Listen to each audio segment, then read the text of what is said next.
Hi, and welcome to Fostering Conversations, produced by CASA of Southwest Missouri. This is a podcast where we share the real stories of real children navigating the foster care system.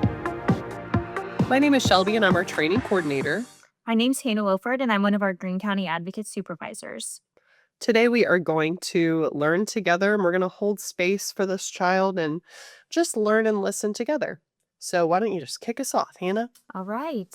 So it begins. There are moments in life when silence becomes heavier than sound. When children learn that speaking up doesn't change anything, that no matter how loud the pain is, no one seems to hear it. This is one of those stories. A story about fear, resilience, and the power of one person who refused to stop listening.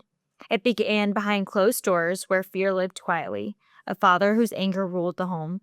2 of the 3 children were physically abused, bruises hidden, tears swallowed, and trust shattered. Sorry, can I ask how common it is for just some of the children, I guess, to be affected? You said 2 of the 3. Yeah. Yeah, so often parents will single out either 1 or 2 children. Just single out a child, and that could just be because they have more escalated behaviors like ADHD, autism, things like that, and they're just situations where the parent doesn't know how to handle this child's behaviors, and so they result to abuse instead. Mm, Yeah. okay, thank you. Yes. These kids' mothers wasn't spared either. One day, the violence escalated beyond the walls of the house. The father attempted to run over the mother with a car. That should have been the moment everything stopped, the moment safety took priority, but it wasn't. The father refused anger management services, refused accountability. And because of a parenting plan that left little room for flexibility, the mother was legally unable to keep her children safe. And so instead of protection, the children were removed. They entered foster care not because their mother had failed them, but because the system couldn't bend fast enough to protect them. Eventually, something shifted. The mother became their placement. The children were finally back with the one person who always tried to shield them. She worked tirelessly to keep them safe while still navigating the impossible task of supporting their relationship with their father, a man who had caused them so much harm. Man, that sounds so hard. I can't imagine, experiencing all of that domestic violence. Yeah. But then choosing to be courageous for her kids, thankfully. Yes. But just still trying to navigate that relationship with the partner who'd hurt you as well. Yeah. Like, wow. Yes. So, from the Resource Center of Domestic Violence, Child Protective and Custody, it says that approximately 4 million referrals for alleged maltreatment are made to protective agencies each year, like all around the world. Yeah. And then researchers have estimated that between 3.3 million and 10 million children are exposed to adult domestic violence each year. Wow. So, Yeah. so many children are not maybe even experiencing that direct abuse, Yeah. yet they're still witnessing that domestic violence. Isn't that crazy? That is so sad. Yeah, I know. But in the middle of all of this, the court dates, the fear, the uncertainty, the children met someone who would change everything. Their CASA volunteer. CASA, or Court Appointed Special Advocate, a role built on one simple promise to stand beside a child and make sure their voice is heard.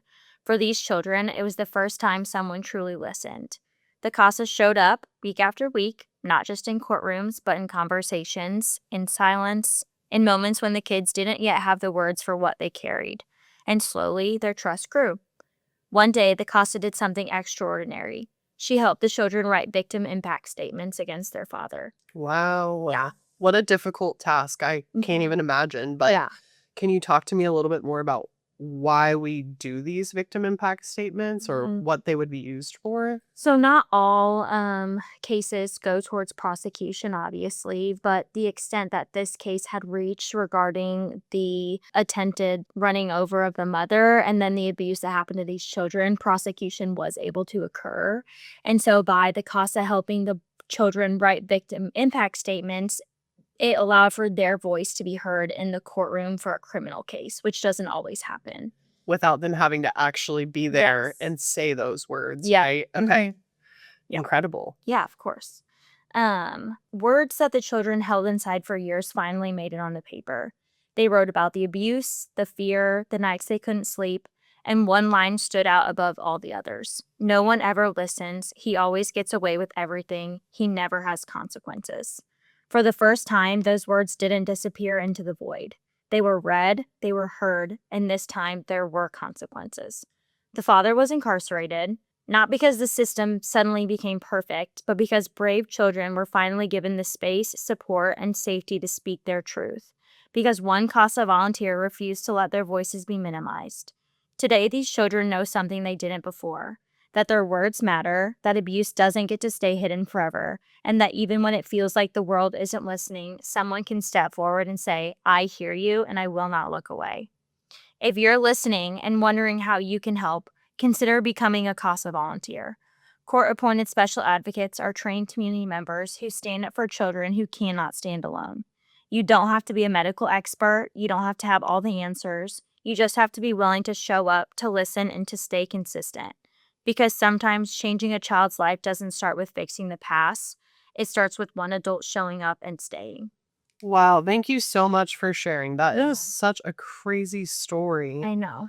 In the sense of there's a lot of layered trauma, don't you think? Yeah, and the volunteer did, not all volunteers do get the opportunity to help children have their voice be heard in criminal court, and this volunteer just went above and beyond, and so we're so thankful for them. Incredible. Yeah.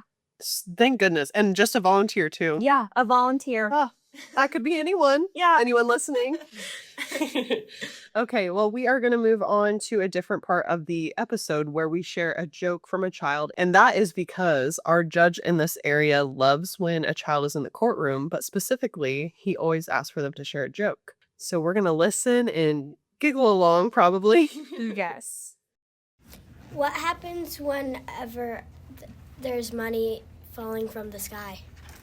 Whenever there's change in the weather. Oh, and perfect timing too. We're in spring, it's raining, and all kinds of fun stuff. So thank you so much for listening today. We are another episode down. Another child's future up. Thank you. Bye. Thank you. Bye.